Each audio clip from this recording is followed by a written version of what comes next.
High বন্ধুরা, Rajdeep blog চ্যানেলে আপনাদের স্বাগত। আশা করি আপনারা ভালো আছেন আর আপনাদের আশীর্বাদে আমরা সবাই ভালো আছি। আর নিচে থাম্বনেলটা দেখে এতক্ষণে বুঝতেই পেরে গেছেন যে আজকে আমাদের কিসের জন্য এই ভিডিওটা করা হচ্ছে, এই ব্লগটা ছাড়া হবে। আপনাদের আশীর্বাদে আমাদের শর্ট চ্যানেল রাজদীপ শর্ট চ্যানেলটা মনিটাইজেশন হয়ে গেছে, তাই আমরা সবাই মিলে একটা আনন্দ উৎসব করছি।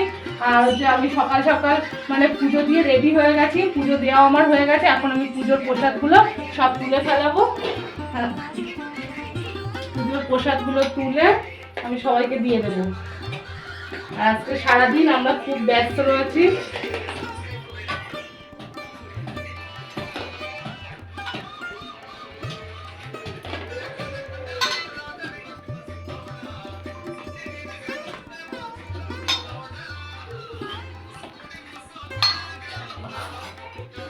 হ্যাঁ বন্ধুরা, এই যে প্রসাদগুলো আমি সব তুলে নিয়েছি আর প্রসাদগুলো আমি এখন সবাইকে দিয়ে দেবো। আজকে আমরা খুব ব্যস্ত রয়েছি, সবাই কাজ করছে। আর এতক্ষণে রাঁধুনি কাকিমা চলে এসেছেন। আমরা হচ্ছে রান্না বান্না করব, কি করব সব আপনাদের সঙ্গে কিন্তু আজকে শেয়ার করব। প্লিজ ভিডিওটা শেয়ার করে দেখবেন, ভালো লাগলে লাইক কমেন্ট শেয়ার অবশ্যই করবেন।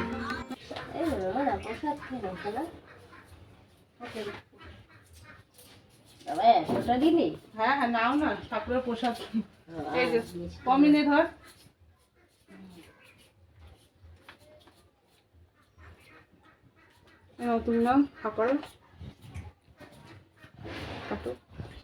হ্যালো বন্ধুরা, তোমরা কেমন আছো? আশা করি তোমরা সবাই ভালো আছো, আমিও ভালো আছি। আজকে আমাদের রাজদীপ শর্ট চ্যানেলটা মনিটাইজেশন পেয়েছি, সেই কারণে আমরা একটু আনন্দ করছি। ভাবছি যে কিছু লোককে যদি একটা প্যাকেট দিতে পারি, সেই আনন্দে আমরা সবাই সারাদিন ব্যস্ত আছি এবং কাজ করছি। এ দেখো একজন আর এই একজন কাটছে, সবাই মিলে রান্নায় খুব ব্যস্ত সকাল থেকে। হাই বন্ধুরা, সকাল থেকে উঠে খুব কাজের ব্যস্ততা, তার মধ্যেও মানে সব কিছু তো করতে হবে আর খেতেও হবে। সকালবেলা উঠে না খেয়ে পুজো দিয়ে দিয়েছি, দেখলেন তো, পুজো দিয়ে প্রসাদ দিয়ে দিয়েছি সবাইকে। প্রসাদ খেয়ে তারপর আমি এখন সিদ্ধ ভাত বসিয়েছি আর বেগুন ভাজা করেছি, এখন এই দিয়ে খাওয়া হবে। খাওয়ার পরে এই কাকি এসেছে, সেই কাকির সঙ্গে হাতে হাতে কাজ করব। আর ভিডিওটা পুরো দেখবেন।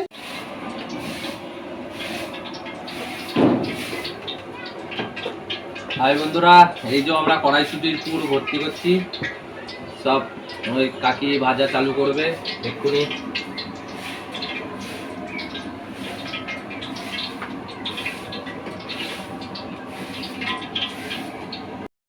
বন্ধুরা, লুচি বেলা প্রায় শেষের দিকে। আগে ভাইয়ের বউ আর দিদি সবাই মিলে বেলছিল, আর এখন লাস্টে আমি আর বোন মিলে বেলে দিচ্ছি। আর এদিকে হচ্ছে কাকি বসে বসে দাঁড়িয়ে দাঁড়িয়ে লুচিগুলো ভাজছে। এদিকে বোঁদে রেডি করা হয়ে গেছে, বোঁদেগুলো গরমের জন্য ঠান্ডা হচ্ছে। আর এদিকে লুচিগুলো ভাজা চলছে। লুচিগুলো দেখুন বন্ধুরা, মানে কত সুন্দর ফুলেছে। লুচি মানে ভাজা প্রায় শেষের দিকেই। কাকি এর আগেও অনেক লুচি ভেজেছে, আর সেইগুলো হচ্ছে ঘরের ভিতর রয়েছে, ওগুলো প্যাকেট করা চলছে। আর হচ্ছে কাকি দাঁড়িয়ে দাঁড়িয়ে ভাজছে, অনেক কষ্ট হয়ে গেছে কাকি দাঁড়িয়ে দাঁড়িয়ে ভাজতে ভাজতে। এদিকে ভাই আর হচ্ছে ছেলে, বড় ছেলে দুজন মিলে প্যাকেট করছে। প্রথমে দুটো করে লুচি দেওয়া হচ্ছে, তারপরে দুটো করে মানে হচ্ছে আলু দিয়ে তরকারিটা দেওয়া হচ্ছে, তার উপরে আবার দুটো করে লুচি দেওয়া হচ্ছে, এবং তার সবার উপরে বোঁদেগুলো দেওয়া হচ্ছে, যাতে বোঁদে আর তরকারি একসঙ্গে মিশে না যাওয়া হয়। এইভাবে প্যাকেটগুলো করা হচ্ছে। আর আমি লুচি বেলতে বেলতে আবার চলে এসেছি, এসে ভাইয়ের হাতে হাতে প্যাকেটগুলোকে ঠিক করে দিচ্ছি। এই প্যাকেটগুলো আমরা সারা রাত ধরে মানে করেছি। আর স্টিকারগুলো আমরা আগের দিন বলে রেখেছিলাম, সেখান থেকে নিয়ে এসে স্টিকারগুলোকে প্যাকেটের উপরে লাগিয়ে রেখে দিয়েছি। এইভাবে প্যাকেটটা তৈরি করা হয়েছে। দেখুন বন্ধুরা কত সুন্দর লাগছে। বন্ধুরা, লুচি বেলতে বেলতে প্যাকেট করতে করতে এদিকে সন্ধ্যাও হয়ে গেছে। আর সন্ধ্যেবেলা দেখি কি জামা কাপড়গুলো বাইরে রয়েছে, সেই কারণে আমি জামা কাপড়গুলো তুলে ফেলালাম। আর একটু পরেই আমাদের ঠাকুরের দলের লোকেরা আসবে, ওনারা ঠাকুরের নাম করবে একটুখানি, তাই আমি সব গুছিয়ে নিলাম। প্যাকেটগুলো এখনও রয়েছে, আর মানে এই প্যাকেটগুলো এখনও রয়েছে। এই পাশে সাদা আর এই পাশে স্টিকার দেওয়া, এগুলো আস্তে আস্তে ওই ঘরে নিয়ে যাওয়া হচ্ছে, আর অল্প অল্প করে করা হচ্ছে ওইখানে। এরপর আমি চা করে নেবো, কারণ সন্ধ্যে হয়ে গেছে। সন্ধ্যেবেলা এখন সবাই একটু মানে চায়ের পাগল হয়ে গেছে, তাই আমাকে বলছে একটু চা করে দিতে। কাকিও বলছে। এবার চা হয়ে গেছে, আমি নিয়ে এসেছি এদিকে, কাকিকে দিলাম, রাঁধুনি কাকিকে, ছেলেকে বললাম ছেলে খাবে না, ভাইকে দিলাম। তারপরে আমি নিয়ে যাব আস্তে আস্তে ঘরের দিকে। ঘরের বোন রয়েছে, বোনের বর রয়েছে, ওরাও চা খাবে একটুখানি, তাই আমি নিয়ে ঘরের দিকে যাচ্ছি। চাটা নিয়ে ঘটটাও গোছাতে হবে, কারণ ঠাকুরের দলের লোকেরা এক্ষুনি চলে আসবে, ওদেরকে চা দিলাম। তারপর আমি এসেছি লুচিটা নিয়ে, মানে লুচিটা তো ভাজা রয়েছে ঝুড়ির ভিতরে, তাই লুচিটাকে নিয়ে এসেছি। প্রচণ্ড ভারী বন্ধুরা, আমি ওইভাবে ঢেলতে পারছি না, ভাবছি কি যদি পড়ে যায় তাহলে পুরো সবকটা নিচে পড়ে যাবে, ওই জন্য আমি পাশে রেখে দিয়ে তারপরে লুচিগুলো অল্প অল্প অল্প করে ছেলের গামলিতে ঢেলে দিচ্ছে। আর ও তো ওইদিকে প্যাকেট করছে, এদিকে ভাইয়ের বউও চলে এসছে। আর আমাদের রূপ দেখুন বন্ধুরা, কি সুন্দর বসে বসে ওর মামার সঙ্গে প্যাকেট করার জন্য ব্যস্ত। আর এদিকে লুচিগুলো আমি ঢেলছি, লুচিগুলো প্রচণ্ড গরম, মানে আমার হাত পুড়ে যাওয়ার আর পুরো মানে জোগাড় হয়ে যাচ্ছে, কিন্তু আমি আস্তে আস্তে করে করে লুচিগুলো ঢেলে ঢেলে দিচ্ছি যাতে লুচিগুলো ঠান্ডা হয়ে যায়। হ্যাঁ বন্ধুরা, প্যাকেট করতে করতে বোঁদে শেষ হয়ে গেছে, ওর জন্য ছেলে বললো যে মা বোঁদে এনে দাও। তারপরে আমি গিয়ে বোঁদেগুলোকে নাড়িয়ে চাড়িয়ে, কারণ বোঁদেগুলো জমাট বেঁধে যাবে, সেই কারণে বোঁদেগুলোকে নাড়িয়ে চাড়িয়ে গামলিতে ঢেলে ওর কাছে আবার দিয়ে আসলাম। প্যাকেট করতে করতে আমি ভাবছিলাম যে প্যাকেটগুলো একবারে তৈরি করার পরে দিলে অনেকটা দেরিও হয়ে যাবে, তা আমি ভাইকে বললাম যে প্যাকেটগুলো তোরা আস্তে আস্তে নিয়ে যা, আমি দিয়ে দিচ্ছি। এদিকে ভাইয়ের বউ আস্তে আস্তে প্যাকেটগুলো করতে লাগছে, আর আমি ভাইয়ের হাতে আর ছেলের হাতে আর একজন রয়েছে পাশে, ও আমার ছেলের মতনই, ছেলের বয়সী, ওকে সবাইকে বলছি অল্প অল্প করে তোরা প্যাকেটগুলো নিয়ে যা, নিয়ে গিয়ে সবার বাড়িতে বাড়িতে বা রাস্তায় যারা যারা যাচ্ছে তাদেরকে দিয়ে আস্তে আস্তে করে, সেইভাবে আমি ওদের হাতে হাতে সব প্যাকেটগুলোকে তুলে দিচ্ছি। আর ভাইয়ের বউকে বলছি আর তো অল্প প্যাকেট রয়েছে করা, তাহলে তুমি বসে বসে প্যাকেটগুলোকে সাজিয়ে ফেলো।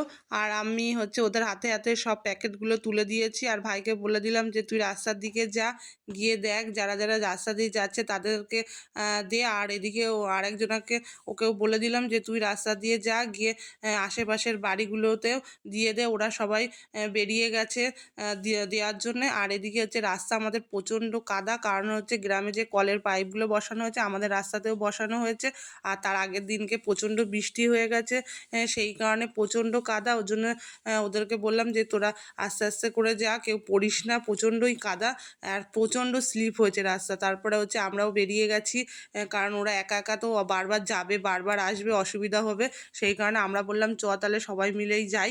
গিয়ে প্যাকেটগুলো নিয়ে রাস্তাতে যাওয়া হলো, যার সঙ্গে দেখা হচ্ছে সবাইকেই প্যাকেট দেওয়া হচ্ছে, আমরা সবাই মিলে প্যাকেটগুলো বিতরণ করলাম। হ্যাঁ বন্ধুরা, কাকি যে 14 কেজি ময়দার লুচি করে দিয়েছিল সেগুলো সব প্যাকেট ভর্তি করে সব প্যাকেট বিতরণ করা গেছে। তারপরে আমরা খাওয়ার জন্যে এখন লুচি নেই, সেই কারণে আমি আবার ময়দা নিয়ে বসে গেছি মাখতে, মেখে আমি আবার লুচি করব। আর এই লুচিগুলো আমাদের বাড়ির লোকজন সবাই খাবে, সেই কারণে আমি ময়দা মাখা আরম্ভ করে দিচ্ছি। আর আমি আর ভাইয়ের বউ দুজনে মিলে এই লুচিগুলো করব। ভাইয়ের বউ এখন খাচ্ছে, ওর খাওয়া হয়ে গেলে ও লুচিগুলোকে বললাম বেলে দিতে, ও লুচিগুলো বেলে দেবে। হ্যাঁ বন্ধুরা, এদিকে বক্স আনা হয়েছিল, বক্সে গান চলছে। আর এখন একটা নতুন গান উঠছে তেঙ্গে তেঙ্গে, সেই গানে নাচবে রূপ, বারবার করে বলছে, তাই সবাই মিলে সেই গানে নাচছে, সবাই কত আনন্দ করছে। এদিকে আমি লুচিগুলো ভেজে নিচ্ছি, কারণ অনেক রাত্রির হয়ে গেছে, সবাই তো খাবে, সেই কারণে ভাইয়ের বউ আর আমি দুজন মিলে তাড়াতাড়ি করে লুচিগুলো বেলে নিচ্ছি। দেখছি লুচিগুলো ভাবছিলাম যে লুচিগুলো ফুলবে না, কিন্তু দেখছি না লুচিগুলো ভালোই ফুলছে, কারণ আমার ভয় লাগছিলো। সঙ্গে সঙ্গে ময়দাটা মেখে তারপরে করছি লুচিগুলো। আর এইদিকে আমি কাঠি দিয়ে দিয়ে লুচিগুলো সব ভেজে নিচ্ছি তাড়াতাড়ি করে। বন্ধুরা, তখন যে আটাটা নিয়ে মাখলাম সেই আটার লুচিও শেষ হয়ে গেছে, সবাই মিলে খাওয়া হয়ে গেছে। আর এখন এই আটাটা নিয়ে বসেছি, এখন বাজে রাত 10টা 15। আর এইটা আমি তোমার দাদা ভাইয়ের ভাই তিনজনা মিলে আমরা খাবো। আর সবারই খাওয়া দাওয়া হয়ে গেছে, সব যে যার বাড়িও চলে গেছে। আর এখন আমরা বসে এই লুচিটা ভাজবো, ভেজে খাবো। আর তাহলে তো আপনারা পুরো ভিডিওটাই দেখলেন, তাহলে আমাদের রাজরূপ চ্যানেলটাকে প্লিজ সাবস্ক্রাইব করে দেবেন, আর রাজরূপ ব্লগ চ্যানেলটাকেও সাবস্ক্রাইব করে দেবেন। আপনারা পাশে থাকলেই আমরা আরও দূরে যেতে পারবো, আরও এরকম আনন্দ করতে পারবো। আর এই যে পুরো যে কাজটা আমরা করেছি, এটা সম্পূর্ণ আপনাদেরই জন্য, আপনাদের উপহার, আপনাদেরই সব কিছু। হ্যাঁ বন্ধুরা, প্লিজ আমাদের সাপোর্ট করবেন। তাহলে নমস্কার, আপনারা ভালো থাকবেন।